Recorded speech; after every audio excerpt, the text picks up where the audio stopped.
Konbanwa, boa noite, feliz em estarmos aqui novamente, né, todos próximos e distantes ao mesmo tempo. E pela vestimenta de vocês, dá para perceber que alguns são mais sensíveis ao frio, alguns têm uma sensibilidade um pouco maior, né? E no nosso treinamento, nós sempre falamos e valorizamos bastante a experiência, falamos do costume, falamos do hábito, do tato, da percepção e da necessidade de uma maior sensibilidade. Então, sensibilidade é um termo do qual nós não podemos fugir e a gente vai fazer uma pequena introdução a este conceito, tá? Vamos falar, então, hoje sobre vida sensível. A vida sensível é o quê? É o conjunto dos fenômenos cognitivos e dinâmicos determinados no sujeito psicológico por excitações vindo dos objetos materiais externos ou que tem, por fim, os objetos sensíveis externos. Tá? Bem atenção a isso. Esta dupla série de fenômenos são distintos, mas têm uma relação mútua constante o tempo todo. E isso define toda a vida psíquica dos animais. No homem, a vida sensível é informada, penetrada e parcialmente governada pela vida intelectual. Aqui, então, está o fundamento número 1 nosso, da academia, do nosso estudo. O homem é um ser racional, razão como fundamento, né? Alguns colocam que o universo é mente, né? Mais ou menos a mesma coisa, tá bom? Mas os fenômenos sensíveis, cognitivos e dinâmicos são específicos e temos que estudá-los em si e por si, para que a gente tenha uma ideia bem clara. Então, a gente já deu uma ideia sobre a vida sensível, vamos falar um pouquinho sobre o conhecimento sensível. Os fenômenos que podemos agrupar sob o nome de conhecimento sensível são os que resultam imediatamente da ação dos objetos externos sobre os sentidos. As sensações é que são as condições sensoriais da percepção. A imaginação, ou faculdade de conservar ou fazer reviver os dados sensíveis como tais, sem referência ao passado. E a memória, ou faculdade de conservar o passado como passado. Então, nós já olhamos aí, né, os sentidos e a sua interferência na criação da memória e das lembranças.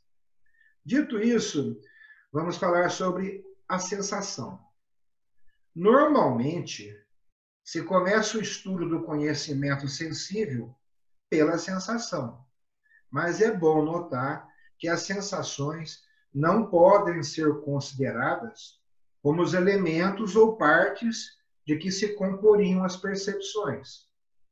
O que são essas percepções? São apreensões de objetos. Tá? Então, na verdade, todo conhecimento sensível é percepção do objeto, ou da coisa em si. Qualquer coisa estamos considerando como objeto. E apenas por abstração, é que se isola a sensação, para que a gente possa estudá-la à parte e ter uma ideia melhor do negócio, né?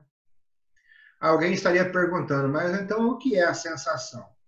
A sensação, considerada como condição sensorial da percepção, pode ser definida como fenômeno psíquico determinado pela modificação de um órgão corporal. Porque muitos termos são hoje analisados de forma dúbia, né? De acordo com o que se está estudando. Então, essa é a definição que interessa para nós. E a sensação tem dois aspectos. Este fenômeno, né, comporta dois aspectos distintos. De uma parte, por um lado, é o conhecimento de um objeto, apreendido com suas qualidades sensíveis: calor, cor, sabor, resistência, etc. Então, alguém bateu você com um bu, bateu você com um arniz, você bloqueou, você vai, ou levou o golpe, você vai sentir a resistência daquele objeto. Se é um objeto quente, se você está fazendo um trabalho de percepção tátil, você vai sentir a temperatura da pele da pessoa, e por aí vai. Né? De um outro lado, por outro lado, né, e um estado afetivo, mais ou menos acentuado. Aqui a gente está falando de prazer ou dor. No caso específico, voltado para a defesa pessoal, normalmente é dor, né? Mas os dois aqui são trabalhados. Ligado a esta apreensão e determinando, por sua vez, uma reação motora. Aí já vai ficando bem mais claro. Que reação motora? Atenção, atração, desejo, repulsa, etc. Vai depender da condição, do que está acontecendo naquele momento. Mas os opostos aí são possíveis, né? Os dois elementos, cognitivo e afetivo, estão em relação inversa um ao outro, igual a extensão e a compreensão, né? Quanto mais forte for o estado afetivo, menos clara será a representação. Tá?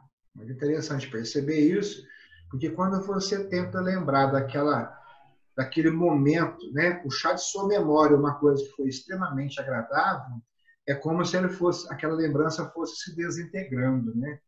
É muito difícil torná-la palpável, ela vai apagando. Interessante isso aí para nós. Então, esse processo compreende a excitação, a impressão orgânica, a apreensão das qualidades sensíveis. Falando de excitação, é a ação de um corpo, o excitante, pode ser o arniz também, pode ser uma pedra, pode ser uma mão te empurrando, né? É a ação de um corpo, o excitante, sobre o organismo sensorial. A cada sentido corresponde um excitante especial. Então, da mesma forma que a gente viu a memória auditiva, visual, sinestésica, e é o ideal que a gente consiga classificar, ver onde é que se encaixa, aqui também. O pessoal tem procurado determinar as leis segundo as quais age a excitação. Então, tem algumas leis. É muito importante que a gente assimile isso. A primeira delas é a lei do mínimo e do máximo. O excitante não determina a sensação a não ser que atinja ou não ultrapasse uma certa intensidade. Tá? Então, a gente tem o caso do som, infrassom abaixo, ultrassom acima, a gente pega só aquela parte audível, só aquela parte ali do meio. Né? Então, o ouvido tem assim um mínimo e um máximo audíveis. Por que isso aqui é importante para nós? Nós temos na nossa escola treinamentos auditivos, especificamente para a audição. Então, existem limites. Aqui você se conscientiza deles e você percebe até onde você pode desenvolver a sua capacidade. O tato também tem um mínimo tangível, né? Tá certo? Por exemplo, você está fazendo um trabalho de percepção tátil, de olho fechado, e de repente a pessoa se afasta, fica longe demais, vai extrapolar aqueles limites, né? Uma luz muito viva cega. Nós não percebemos o infravermelho e nem o ultravioleta. Também é importantíssimo para nós. Como nós temos trabalho auditivo, nós temos trabalho tátil, e nós temos esse trabalho também de tentar enxergar melhor no escuro. Não é enxergar no escuro, mas conseguir perceber, quase como se estivesse no claro, o que está acontecendo no escuro, utilizando, né, desenvolvendo a nossa sensibilidade. Esse mínimo e esse máximo variam numa certa medida, de acordo com a pessoa e com algumas condições. Então, tem que levar em consideração sempre isso. Ah, por que tal pessoa desenvolveu mais ou desenvolveu menos que eu? Cada um tem o seu, né, seu nível. O cego, por exemplo, ele tem um tato extremamente aprimorado. O violinista eu sempre ouço falar e acho realmente que ele deve ter o ouvido mais sensível do que alguém que não seja músico. Segunda lei, a gente chama de lei do limiar diferencial. Lei do limiar diferencial. Distingue-se a sensibilidade fundamental, que é a capacidade de ser impressionado por um excitante, e a sensibilidade diferencial ou capacidade de sentir as diferenças de intensidade das diversas sensações. Então, tem aquilo que algumas pessoas nem percebem que está acontecendo. E tem aquele que percebe com uma intensidade muito grande, né?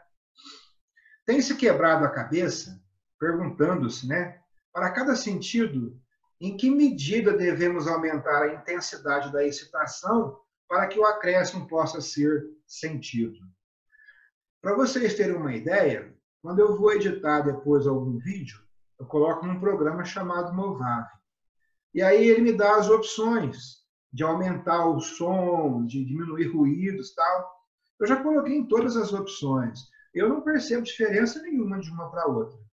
Tem aquela sensação sempre que estão me enrolando, tá?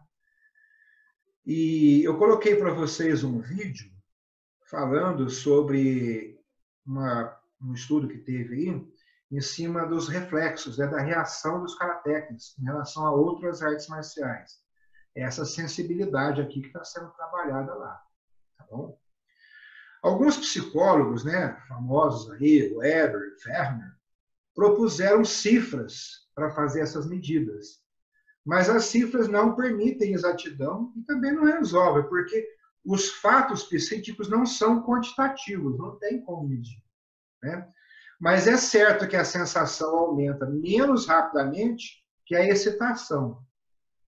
E que o aumento que experimenta a excitação, para que seja perceptível, é tanto maior quanto mais forte a excitação inicial tenha sido.